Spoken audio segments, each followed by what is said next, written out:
Welcome to the Word from the Ancient Path. Stories for the journey from Ancient Path Ministries. I'm your host, Pastor Kevin Jobe. It is our hope to bring encouragement and blessing to you through stories of how God works extraordinary things through ordinary people called to the work of bringing good news, connecting in Christ, and building the kingdom. Hey, welcome. The seed of today's thought came out of a song that I like a lot. I had shaped this whole structure for the podcast today around that song, and I was going to sing parts of it, and in my head, you'd be all impressed with how creatively I expressed these thoughts, but we're not going to do that. Only the title actually remains because it's my thesis statement and I got to keep it. Actually, it's a thesis question. Who am I? So it was a song title, and at the same time, it's a question that has dogged me my entire life. 16 weeks ago, I started this testimonial season of the program talking about how much I've always wanted to be an uncomplicated man. Simple. But that it's never been a simple life, and I still haven't managed to master being a simple man. Now, the Bible has much truth to tell us about who we are, and I'd like to highlight a passage right now that has helped me to cling to the truth when literally every voice coming at me from within me and from without has attempted to convince me that it was actually telling me the truth. Psalm 139, verses 13 to 16, the psalmist is speaking to God and says, "You created my inmost being. You knit me together in my mother's womb. I praise you because I'm fearfully and wonderfully made. Your works are wonderful. I know that full well. My frame was not hidden from you when I was made in the secret place, when I was woven together in the depths of the earth. Your eyes saw my unformed body. All the days ordained for me were written in your book before one of them came to be." I really wish I had time for the entirety of that psalm here, maybe one day. I encourage you to go find it for yourself. Let it speak to you about your value to God.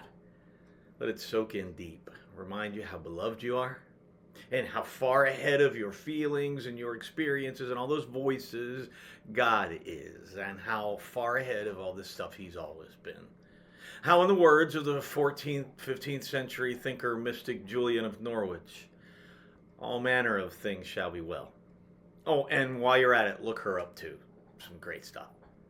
Anyway, 6 years ago when COVID life, and at the same time, huge cultural and social ideas and ideologies that have been bubbling under for years erupted like Mount St. Helens into the mainstream of thought and argument and debate and discussion, Tani and I still had 4 of our 5 kids in high school, one about to finish up.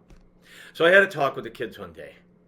I told them that I have been waiting all their lives, and I know this makes me a little pathetic, to tell them what my mom had always said to me, that they have no idea how hard life can be, and that their mom and I had such a much harder time than they did, a more difficult youth than they were experiencing. But I had to acknowledge that largely due to that little electronic device that we all carry around in our pockets and the apps that go with it, my children's generation faces a different barrage of information and misinformation, the kind of which I never had to deal with.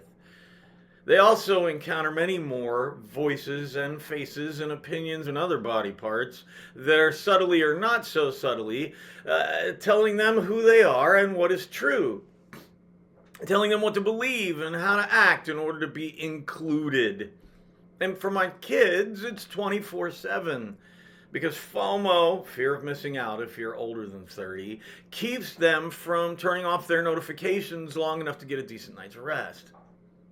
Now, there's nothing new under the sun, just new modes of delivery.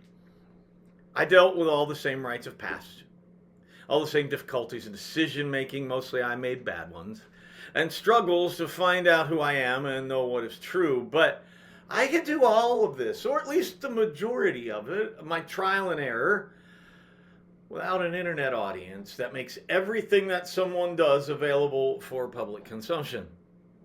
Forever. How in the world would my kids know who they are and what is true and how to be? Identity is today, as it has always been, a huge issue. In the post-Christian culture which we currently inhabit, God's truth is consistently challenged. And the pressure to write our own version, which we call popularly your truth, well, that pressure's intense. Maybe even more difficult is the pressure to create a supposedly truthful version of yourself that looks good and gets a lot of likes and draws followers on social media. That idea alone is full of too many contradictions to even get into today. But people are pressured to identify their very essence according to feelings, according to their desires, according to their weakness or their strength, according to their medical diagnoses or their political loyalties, their ethnicity, their race, their social status, their habits, their kinks, etc., etc., etc., so that they could be included in this or that group or excluded from others. As I looked at the reality around us and the pressures on our almost young adult kids 6 years ago, I made a declaration to the three of them who were still at home when the 2020-2021 school year started. If all those voices that honestly don't care a bit about them were going to be allowed to scream their ideas from their internet bully pulpits into our young people's minds and attempt to carve out a place in my kids' hearts and secure their allegiance, then I would, at the very least, get a seat at the table. So the declaration was that someone who loved them more than he loves his own life will get 1 hour a week with each of the three of them, just the two of us, one-to-one. And we could do ordinary things, we could take care of practical needs, we could get into deep stuff, or maybe we'd just eat ice cream or whatever sounded good that day. But the purpose of all of that was that each of them would know that they are loved, and that they matter immensely to Tani and to me, and that we can be trusted to point them in the right direction and help them know how fearfully and wonderfully made they are, how much that the love they receive from us as their parents is a direct reflection of the incredible bucket loads of grace that Tani and I have received through Jesus Christ. We want them to know who they are as children of God. Now, my kids have grown up seeing me in a sometimes bizarre position. I carry around this title. Sometimes it's an albatross, pastor, reverend, missionary, or as my little brother used to say, apostle to the nations. Oftentimes I feel like they picture my counsel as maybe it's a bit condescending. Maybe like I'm handing it down from on high, from someone who doesn't really understand what real life is like, and like I can't possibly grasp what they're wrestling with. Oh, kids. There are so many stories I can tell, and maybe someday I will. Maybe here, maybe not. So many stories over nearly 62 years. Lord, I can't believe I'm almost 62. Anyway, so many stories fighting back the lies of a world that promises love and beauty, so I can take hold of who I am as to my Creator. So many wrestling matches so that I can know that I'm fearfully and wonderfully made. That I was known as a beloved son before I was born. All the days of my life were written in God's book before one of them came to pass. The one who holds eternity had written my story before I started to live it. Wrestling to know that insecure, wavering Kevin was and is blessed by the one who holds the keys to eternity. Some days I have to fight well beyond my own strength to absorb that truth. And I can vividly picture the life, or maybe it's better to say I can vividly imagine the death I've long ago experienced if God had left me alone to determine my own truth or establish my own identity based on my feelings or my capacity to process all of the information flooding into me from a lost world that came into and out of my mind and my body and my soul. Except for grace by which I'm saved. The fact of the matter is God is good even when I can't be. So as I'm finishing up these thoughts, I'm sitting on the couch and I'm looking at this most lovely family photo from Gracie's wedding last spring. All eight of us dressed up, we're looking sweet on a joy-filled afternoon.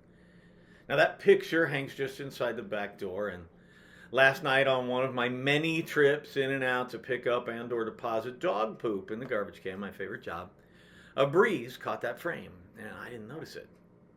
Now, we look all cute still, of course, but at the moment, the image is a bit crooked, askew.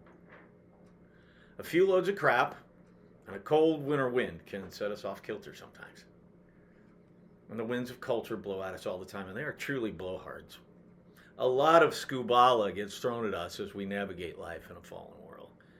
So many lies with just enough grains of truth sprinkled in to make us take the bait. So many voices and opinions, and so many schemes of the enemy to make us believe that we are whatever the world would have us be, and that is how we ought to be, that's the best route. And friends, when we're not careful, we stop resisting the wind. And then the crap, it starts to smell good to us, and we don't put it in the can to be shipped off to the landfill where it belongs. And so my amazing children, speaking to you as your dad, but more than that, as someone who has tripped and fallen into more identity traps than you have yet to encounter. As that 24/7 barrage of supposed wisdom comes at you, don't let go of the truth of who you were made to be. Listen to, read, take in God's word that's whispered to you in the middle of all the noise.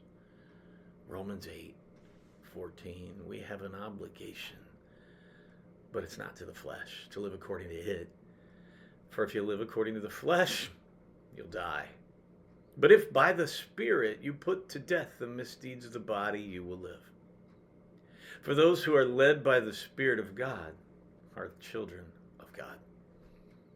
The Spirit you received does not make you slaves so that you live in fear again. Rather, the Spirit you received brought about your adoption to sonship. And by him we cry, Abba. That means Dad, Father. The Spirit himself testifies with our spirit that we are God's children. And now if we are children, then we are heirs.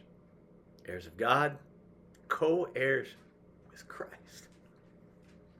If indeed we share in his sufferings in order that we might share in his glory. Child of God, fearfully and wonderfully made. You are beloved by your Creator from before your birth. You're an heir to the kingdom. That's who you are. All manner of things shall be well. So thanks so much for joining us. We'll see you next time. Blessings. Visit our website, ancientpathministries.org, to learn more about what we do and how you can join us through prayer, mission trips, networking, and financial partnership. Follow us on Facebook, YouTube, and Instagram at Ancient Path Ministries. This is Pastor Kevin Jobe speaking to you for Ancient Path Ministries. Until next time, may God bless you abundantly. Go and be the church.